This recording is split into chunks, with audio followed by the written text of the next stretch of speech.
The 2025 NCAA volleyball bracket has been unveiled. I am joined by the D1 committee chair, Jennifer Saxon. Jennifer, thank you so much for joining me. I know it's probably been a wild 48 hours just going over and over this bracket. So we thank you so much for all the hard work you and the committee put in. But first and foremost, what are the overall feelings and excitement level from the committee about this year's bracket?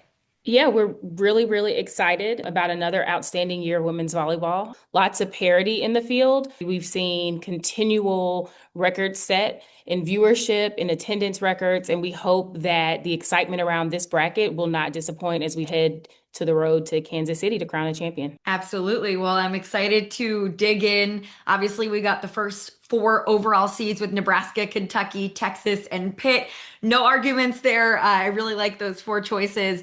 When you look down to the two seeds with SMU, Stanford, Arizona State, and Louisville, let's dive into that a little bit. What stood out with SMU getting that number 5 overall seed and maybe Arizona State being a little bit lower than their RPI? Yeah, I think SMU, of course, has six top 25 wins. They have three top 10 wins in Stanford, Louisville, and Texas A&M.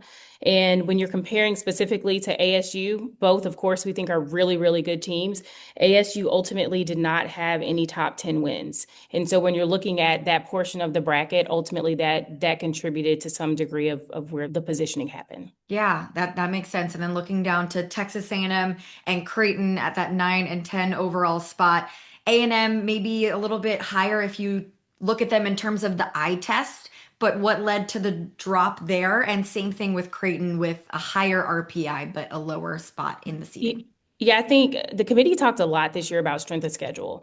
And so as you're looking at these teams, I think that rang true for both teams. Texas A&M does have a top 10 win in Texas, and then Creighton does not have any top 10 wins, in comparison to where their RPI and KPI may have fallen. So ultimately the committee thought that that positioning was in alignment with our parameters. All right, and then looking at the bottom of those top 16 seeds, I know that's got to be one of the most difficult decisions is figuring out who those last hosts would be. So Minnesota, Indiana, USC, and Kansas was that final top 16 seed. So why Kansas? Kansas ultimately had the RPI, both strengths of schedules, and then more top 25 wins. We recognize that Miami had the Pitt win, but we also recognize that Miami had a worse loss at Cal at 165 in terms of the RPI. So ultimately, looking at the full body of work, Kansas got the nod. Lots of conversation. I think Yeah. every year we have lots of conversation around 16 and 17, but we look forward to see how the teams play in the tournament. And the committee thought that ultimately we had to go with Kansas. Yeah. So you mentioned strength of schedule. How big of a conversation was that in the committee room this year, and why was that such a big emphasis? Yeah, so we recognize that there's an ever-changing landscape in college athletics, and there are definitely some conference and campus impacts that the committee really had to talk about. And we believe that ultimately we're going to have to keep having that conversation. Volleyball continues to grow and it continues to evolve. And so we're going to have to take a look at our parameters and how they grow and evolve with us. And so we're looking forward to seeing how that shakes out, but it came up consistently. And so that ultimately was a huge deciding factor in a lot of spaces.